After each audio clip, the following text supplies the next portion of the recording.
1,954 miles, the border with Mexico, 700 miles of wall, and people from Mexico, Guatemala, Peru, Ecuador, Colombia, Venezuela, Haiti, Nicaragua, El Salvador, India, Pakistan, Kazakhstan, Nepal, Tajikistan, Kenya, Sudan, even China.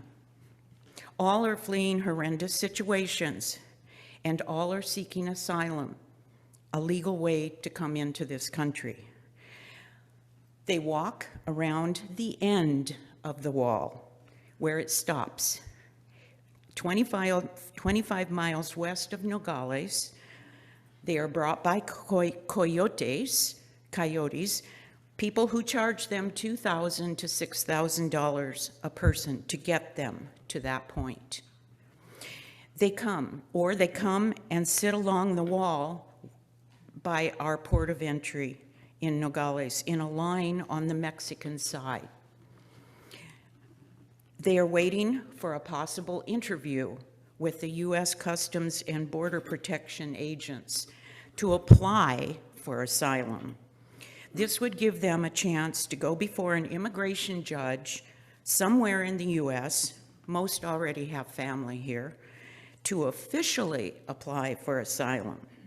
There are men, women, children, babies, and unaccompanied minors. It's heartbreaking to hear how long they have been traveling, weeks, months, sometimes years, and to see what little they bring with them, hoping to start a new life.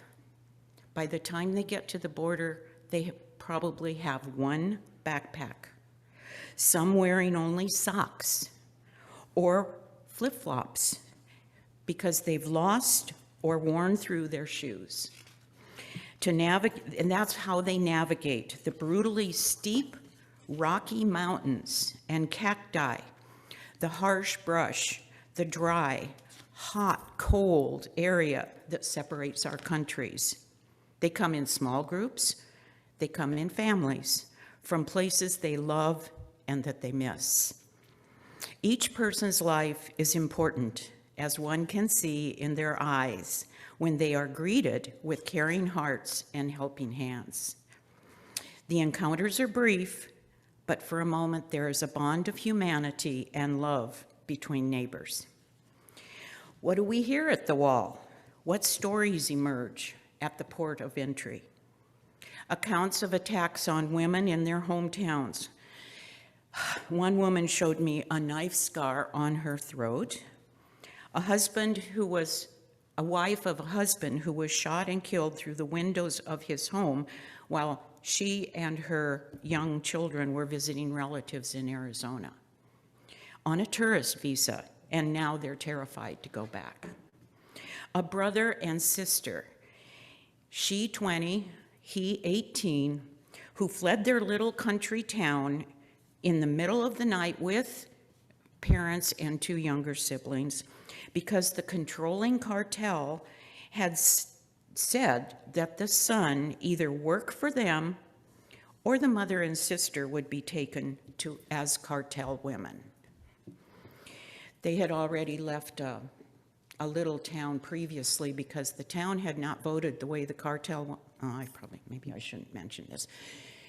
And after the election, the next morning, the mayor's head was on a post in the middle of the town. So they'd already fled once. A gentleman that was aggressively pursued in his car to the point he jumped out and fell down an embankment where he was taken to a hospital. Then his family escaped, or he escaped with his family from the hospital, fleeing in his hospital gown to the border to ask for protection. He was let in, but he lost half his leg in the process.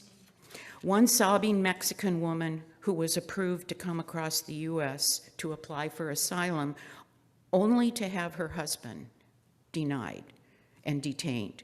She didn't know why or where he was. Many of the people just cry in the arms of empathetic volunteers who are there during part of the ordeal. Many cannot even verbalize their fear, but we listen. Thankfully, I can tell you that there are incredible people showing up daily on both sides of the border. Many of these folks work together to get the best possible help for these vulnerable people. I was drawn to volunteer with a group called the Samaritans that work out of the Swarita UCC.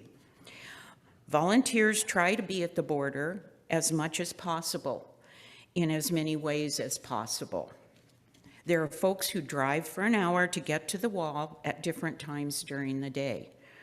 Some early in the morning at 4:30, others around noon, and others again at night. They meet the people coming around the end of the wall who still have 27 miles to walk to the Border Patrol headquarters. They help them get to agents who can vet them and either transfer them to Tucson if they have credible fear to apply for asylum, or bus them back to the border for repatriation, if not. There are folks who maintain and supply a makeshift camp. These are the volunteers in the shadow of the wall with cups of soup, cans of beans, tortillas, fruit, applesauce, hot coffee, or hot chocolate and blankets. There are folks who take jugs of water out to the desert and leave them in big boxes along paths where folks tend to cross by foot in the hostile Sonoran Desert. There are folks who walk across the border at Nogales, Arizona, into Nogales, Sonora, into Mexico, to shelters to donate clothes and toiletries, serve food, give medical attention, help with legal advice, and provide a haven of safety. There are folks who wait outside the Nogales Customs and Border Protection Office on the U.S. side to accompany people who have passed their interview and are going to be able to speak before an immigration judge in the U.S. These people walk them the 2 or 3 blocks to a transfer station, to a free bus, to another shelter in Tucson. From the shelter, they have a free bus to the airport to get where they're going. And then they get to start the asylum procedure. It can be a year to 2 years process with incredible documentation. This work does not make headlines, but it is truly reaching out to the marginal, vulnerable ones in our communities. And I speak of community as the Americas, the Western Hemisphere. Of course, people come from other places, but they end up here. This is what I know Jesus wants.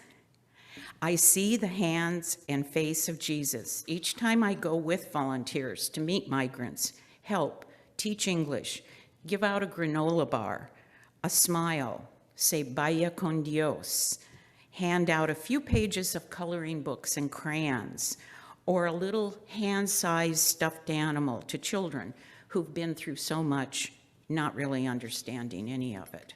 The little girl on the front of the bulletin is in a repatriation just across. She and her family have been returned, and they're going to have to go back. And we hand out those little little pages and crayons. So it's something very small, but the parents especially are very grateful. There are volunteers from all over the country with this organization and others, from all religions and from no religions. The majority is retired and lives in southern Arizona area, but there are groups that come down from out-of-state churches and schools to help and to give. There are young people in colleges and, high schools even, who come for their vacations to help and honestly be transformed. Our advice to these folks as they return home is to seek out a migrant community or a group helping migrants in their hometown and do something, no matter how small, person to person. This is the spirit of what Jesus taught. This is love, pure and simple. You might ask yourself, so what can I do so far away? Remember that each person is a human being, not a statistic. Remember that there are people on the ground representing you. Think about your mindset. Read about, listen to, talk to people who have stories. There are two great ways right here locally: Kitsap Immigration Assistance Center in East Bremerton and the ICE facility in Tacoma. But locally, schools also have far more immigrant children than you probably realize. 10% of Kitsap County is Latino. Ask if you can read, play, eat lunch with, or help with homework. Write a thank you note to teachers for what they're doing. We each have a gift that can contribute. The biggest of all is prayer and moral support. Just by inviting me to talk is helping. Thank you so much for your empathy and interest. I'm honored and humbled. I also have, because I'm a retired teacher, I have handouts for those interested. So they're in the coffee room, and I will be glad to share some further references. Thank you so much. Thank you.